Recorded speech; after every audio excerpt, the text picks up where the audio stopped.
real millionaires don't spend like you think they do. This is the hidden psychology behind millionaire spending habits. When you picture a millionaire, what pops into your mind? Fancy cars, big houses, designer everything? Well, here's the big surprise. Most millionaires don't live that way at all. In fact, what millionaires actually spend their money on versus what we think they spend their money on are two entirely different worlds. And this is really important to know the difference. Stick with me to the end because I'm going to tell you what millionaires really value when it comes to making purchases and how you can use that mindset, the one that they have, to build lasting wealth for you and your family. Hey, if we're meeting for the first time, I'm Dr. Brad Klontz, financial psychologist, professor, and best-selling author of Start Thinking Rich. If you're serious about rewiring your money mindset, go ahead and subscribe and turn on notifications so you don't miss anything.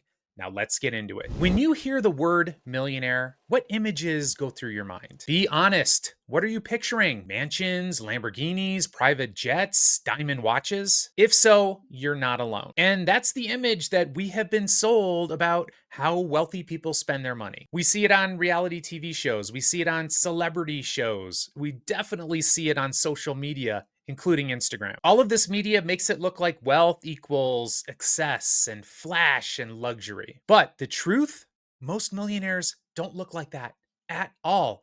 As a matter of fact, people who are focused on material items, people who are focused on the next thing they're going to buy, they typically don't become wealthy. Think about it. They spend their money. Studies have shown, including the research I have conducted with thousands of people, as well as classic books like The Millionaire Next Door, they tell a completely different story from what we think we know when it comes to millionaires spending money. The fact is, most millionaires live quietly. Perhaps you've heard the adage that wealth whispers. It truly does. They tend to drive regular cars. They live in comfortable homes, but not palaces or even the newest homes in the newest subdivisions. They shop at Costco. They use coupons, and they don't feel the need to prove anything to anyone when it comes to their spending. We call this silent wealth. Why do they do this? Well, the fact is that most millionaires, most people who become millionaires, they're much more focused on freedom than they are on flexing. And if you are focused on flexing, if you are watching this video thinking, well, I want to become wealthy so that I can buy a really nice watch, so that I can go on a very lavish vacation. So as soon as I get some money, I can buy a really, really nice car. This mindset is very likely to keep you trapped and keep you from ever becoming wealthy. Now, it's okay to want nice things. Of course it's okay. But wealthy people understand that freedom matters so much more than actual physical items and things that you have to buy and make payments on. Let me ask you right now, would you rather live in a mansion and drive a car that's worth $200,000, but you have to work 60 hours a week, no matter what, even if you hate your job, to make payments, to keep living at that lifestyle? I wouldn't want that life. If I had those things without having to work like that, sure, maybe. But that's not how I want to live my life. I want freedom. I want to be able to own my time. That's the millionaire mindset. If you are focused on buying the next big thing, chances are you're never going to become wealthy. You're never going to have a high net worth because you're going to spend the money as soon as you get it. Millionaires want freedom. They want independence. They don't need attention. They understand the critical difference that most people miss, and that is that looking rich is very different than being rich. So what do childhood experiences have to do with millionaire spending habits? The truth may shock you. How did you grow up thinking about money? Was there always enough, or did you grow up in scarcity where there was never enough? For many millionaires, the fact is they started out in scarcity and they didn't like it. So they adopted a mindset that put them on the path to becoming financially free. They remember seeing their parents argue about bills. They remember the fear of missing out. They remember the tension that not having enough money and all of that stress brought into their homes. So they went down a path less traveled. When money came into their lives, their first priority was, I'm going to save and I'm going to invest part of this so that I can have financial freedom. Meanwhile, everyone around them, spent it as soon as they got it. This is the average American. And I know times are tough, but if you have the courage to be honest with yourself, I want you to think back to your mindset when you got your first job. Were you immediately saving and investing 30% when you went from having no money to making a lot of money? At least it felt like a lot of money. Chances are you didn't. Most Americans were not taught to do this. We're not wired to do this. But I can tell you this, if you had that mindset when you were 18, when you were 16, when you got your first job, when you just got out of college, if you had the mindset that every dollar I get, I'm going to save and invest 30% of it, you will become a millionaire. By the time you hit 50s, 60s, it's a slam dunk. You would absolutely do it. But if you're not along that path, or if you're not far enough along that path so that you feel good about it, or if you're feeling left behind, this is the average American. And I'm sorry you're in that spot, but it's not too late for you to adopt that millionaire mindset and radically change your financial future.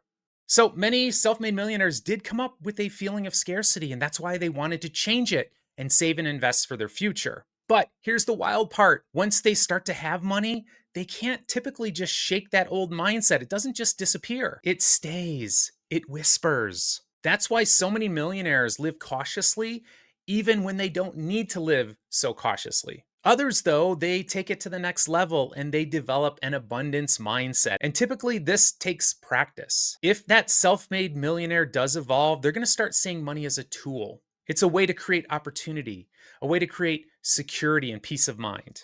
But here's the paradox, even when many people have many millions in the bank, most of them are craving still one thing above everything else: safety and security. That's why you will find self made millionaires approaching investing very differently from people who have a poor mindset. When wealthy people approach investing, they're looking at, of course, growing their money, but above all, not losing it.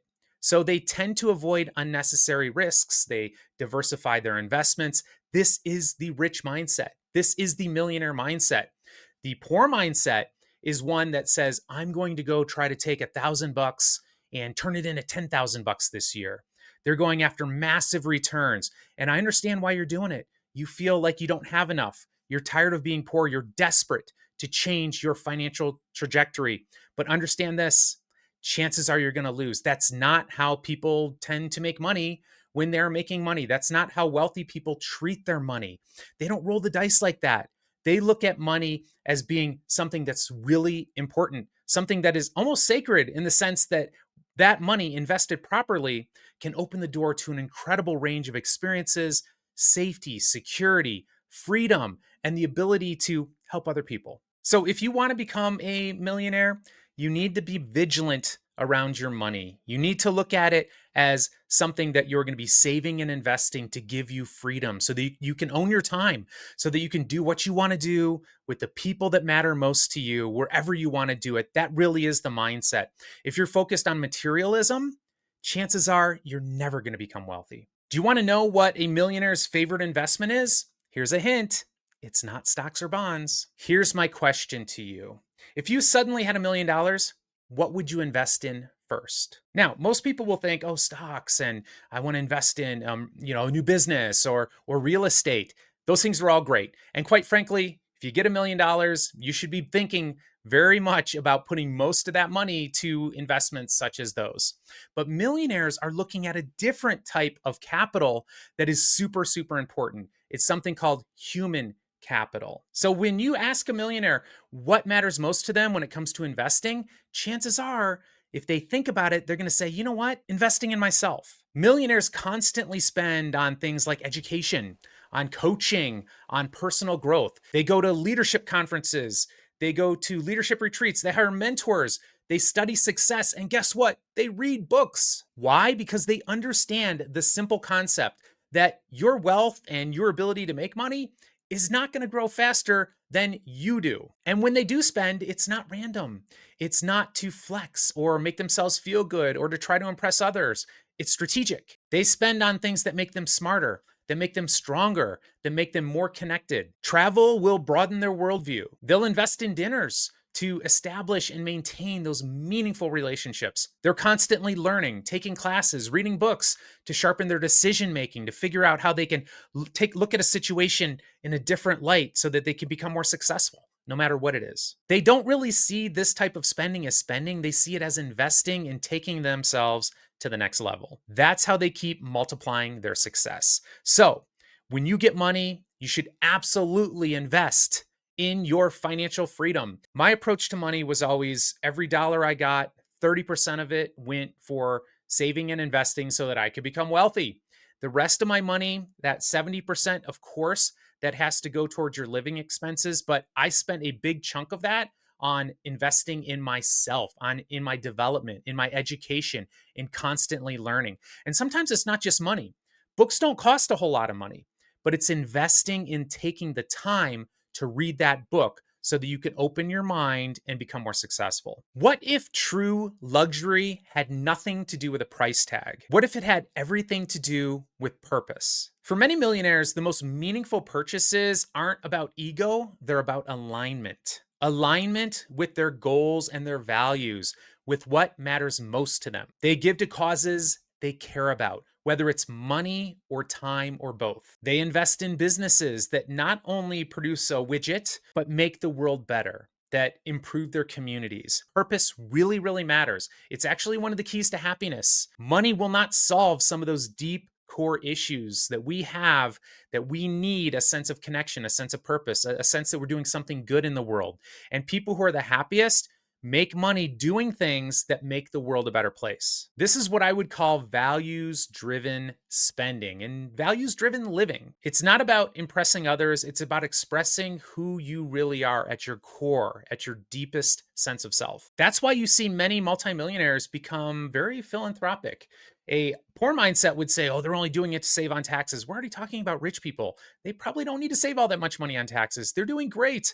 So why would they fund scholarships? Why would they support environmental projects or local nonprofits? Why would they look to make the world a better place? Because money really does mirror their deeper sense of self on what they believe and what they hold most dearly. Many will invest money so that they can own time, so that they can spend it with the people they love. They have time to spend with their children. Oh my gosh, what an incredible luxury that is. I know my parents didn't have hardly any time to spend with me. And I know they did the best they could. But for me, true wealth is about owning your time. For wealthy people, their money becomes a mirror that reflects what they believe on the deepest level. And here's the takeaway: when you spend money in a way that's in alignment with your values, every dollar feels richer. So, what do millionaires really buy when they're making a big purchase? Spoiler alert, it's not the object itself. A nice vacation isn't just for show or pictures on social media, it's freedom from stress. It's investing time in your relationships with the people you love.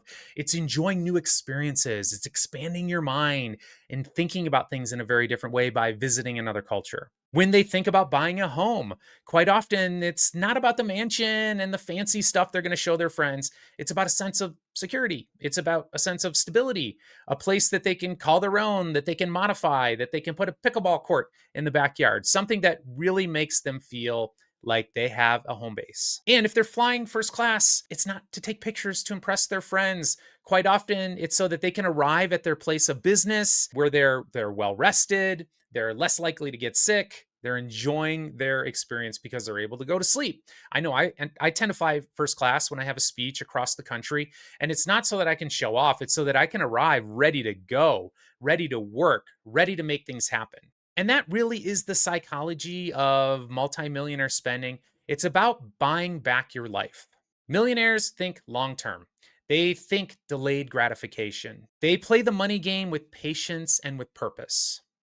While most people out there are chasing status, millionaires are living lives designed to be peaceful, productive, but more importantly, deeply fulfilling. But I want to hear from you. Go ahead in the comments. Tell me I'm wrong. Tell me on social media if you've seen rich people spending money on all these lavish things that they're showing off. Of course, we see it. Now, what I know as a financial planner and as a financial psychologist is many of these people actually are deeply insecure, and maybe they're high income earners, but they might not have a lot of net worth.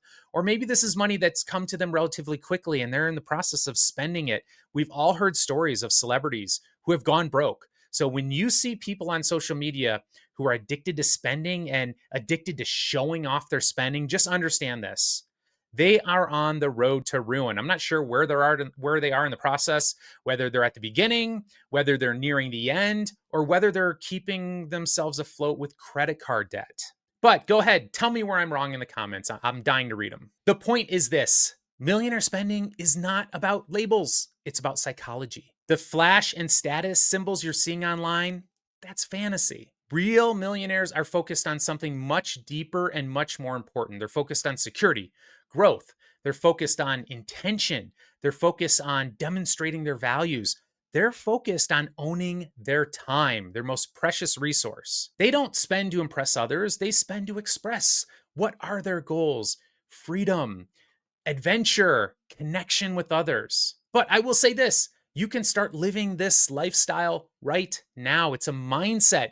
You don't need to wait until you're wealthy. As a matter of fact, that's a terrible idea.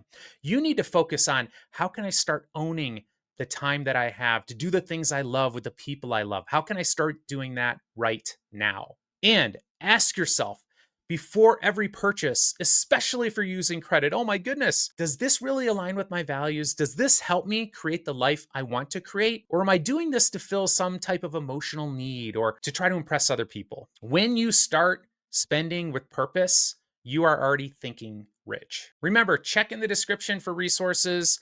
I'm Dr. Brad. I'll see you next time.